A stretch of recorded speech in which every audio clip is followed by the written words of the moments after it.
В эфире телеканала «Якутия-24», программа «Актуальное интервью». Меньше месяца осталось до старта первых международных спортивных игр «Дети Азии». Напомню, первые игры пройдут в Южно-Сахалинске с 8 по 17 февраля.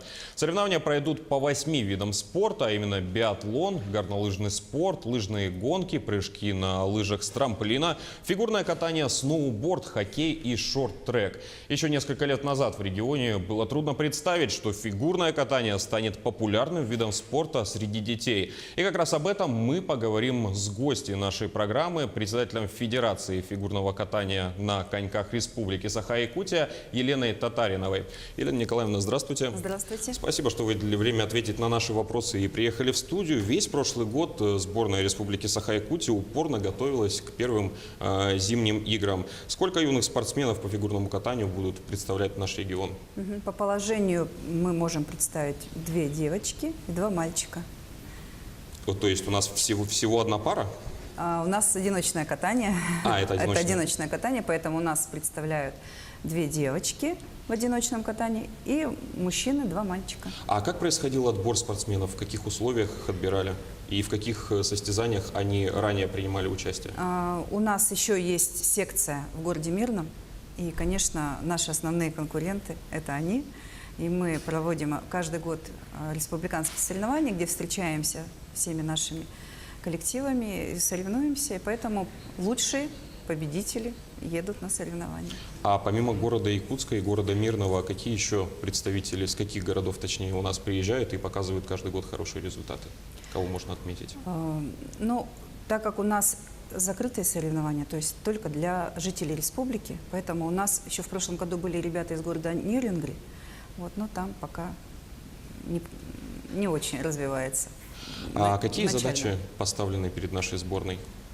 Наши ребята должны очень хорошо выступить. Конечно, цели попасть в тройку, наверное, для нас это слишком большая цель, потому что приедут очень большие страны, да, Китай, Япония, Москва будет выступать, и конкурировать с ними достаточно тяжело нам пока, потому что сейчас у нас выступают дети, которые, мы 10 лет назад начали работу нашу, да, и дети, которые пришли, допустим, Катя Занина, 2005 года рождения, она пришла к нам в секцию, было 7 лет.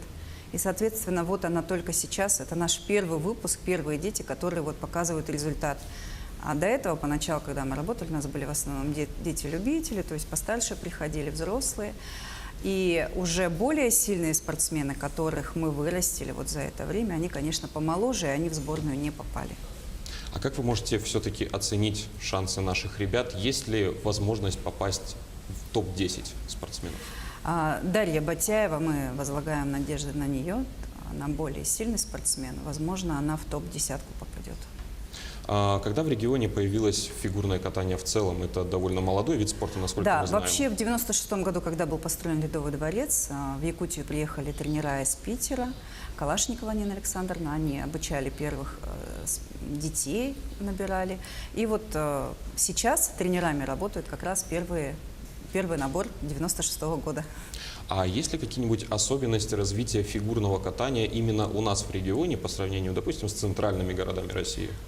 Самое большое отличие, конечно, это то, что у нас молодой вид спорта для Якутии, да, если с 96 года только начинаем отсчет, то в России, конечно, это уже столетия, да, конечно, мы немножечко за ними опаздываем. И у нас, если взять город Якутск, всего 1 ледовый, конечно, нам мало, и хоккеистов много, и шорт-трек у нас развивается, и керлинг, да, конечно, одного стадиона нам недостаточно.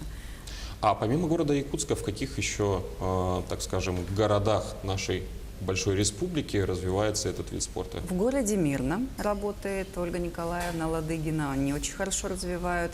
Они любят шоу делать, спектакли, такие более творческие, танцевальные у них направления.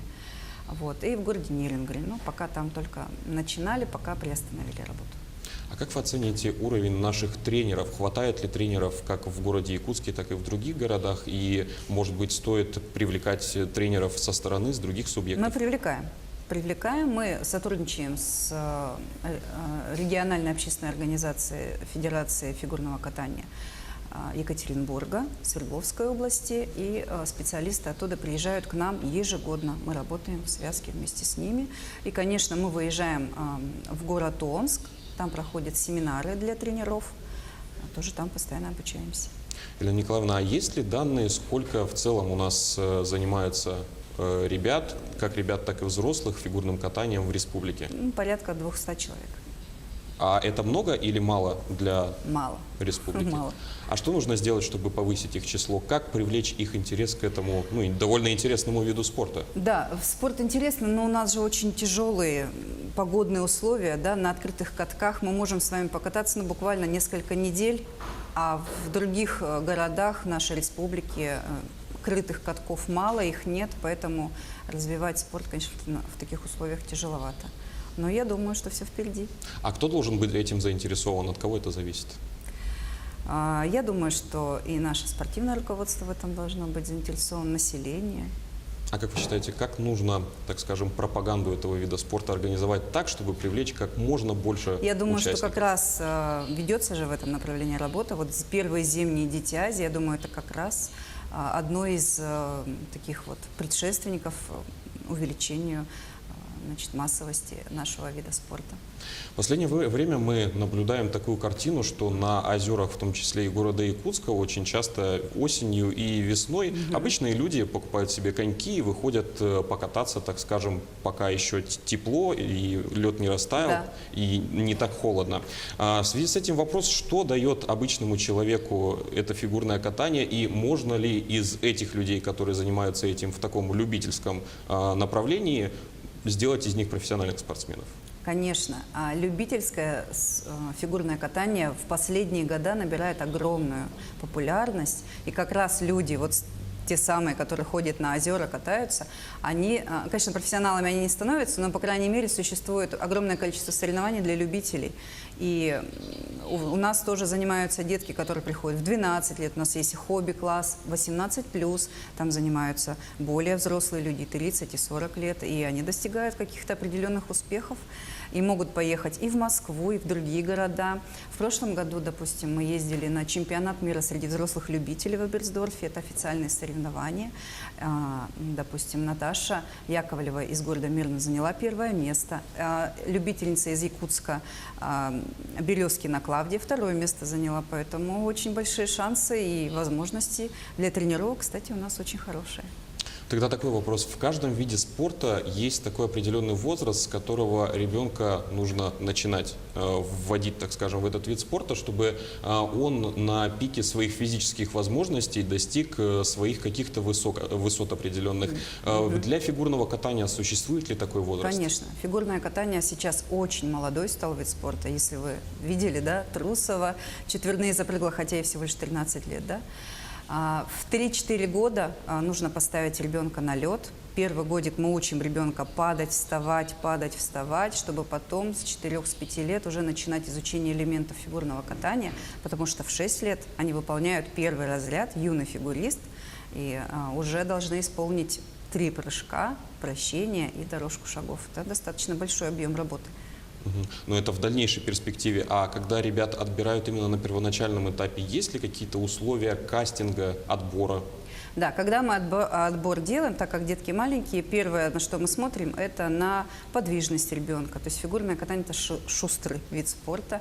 Ребенок должен быть подвижным, энергичным, веселым. Вот. А растяжку тоже смотрим, но это не самое важное, этому можно уделить больше внимания на тренировках и довести до нужного состояния ребенка. И, конечно, высота прыжка. Прыжки, фигурное катание, красота фигурного катания – это скольжение скорости, высота прыжка, пролет прыжка. И, конечно, дети, которые высоко прыгают от природы – это наши дети. А тогда что вы можете посоветовать родителям, которые все-таки планируют или, может быть, только задумываются о том, чтобы отдать своего ребенка на секцию фигурного катания? Купить скакалку и прыгать на скакалке. А почему именно на скакалке? Ну, это основной, такой самый доступный тренажер, который позволяет развивать навыки прыжка, высоту прыжка. Можно зависнуть, подпрыгнуть и 2 раза скрутить скакалочку под ногами. То есть повисеть в воздухе научиться. Ну, это уже чуть постарше. Но для начала хотя бы просто через нее перепрыгивать.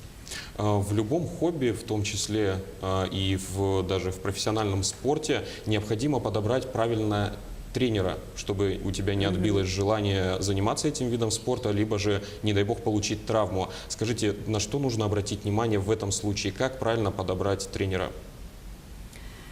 У малышей тренера обычно они очень лояльные, и в основном все тренировки проходят в игровой форме. То есть они играют, бегают, прыгают, зайчиков играют, выпады какие-нибудь делают. Там у нас, допустим, малыши очень хорошо выполняют упражнения черепашка-ниндзя, у них есть такие, лягушечек они или зайчиков прыгают. Ну, вот. А, конечно, когда дети становятся постарше, уже тренер более требовательный, требуется дисциплина. Вообще весь секрет в дисциплине. А отвечают ли необходимым требованиям ледовые арены и места, где у нас тренируются Конечно, спортсмены? да. У нас стандартная коробка 30×60 в Якутске и в Мирном, и в Нерюнгри. Все хорошо. А кроме игр «Дети Азии», наши спортсмены в этом году планируют ли выезд на какие-нибудь иные соревнования? Конечно, Может быть, в что этом планах? году у нас много было поездок. Мы ездили на всероссийские соревнования, и на 3-й, на 4-й этап. Выступали в городе Белгороде, в Тюмени, в Москве. И вот сейчас опять поедем в Москву. Всероссийские соревнования по фигурному катанию на призы заслуженного тренера России Елены Чайковской. Поедем Это туда. в рамках точнее весны, а осенью, зимой, получается, ближе к концу 2019-го, есть что-нибудь в планах? Весна у нас заканчивается в мае сезон. Обычно мы ездим на Дальний Восток.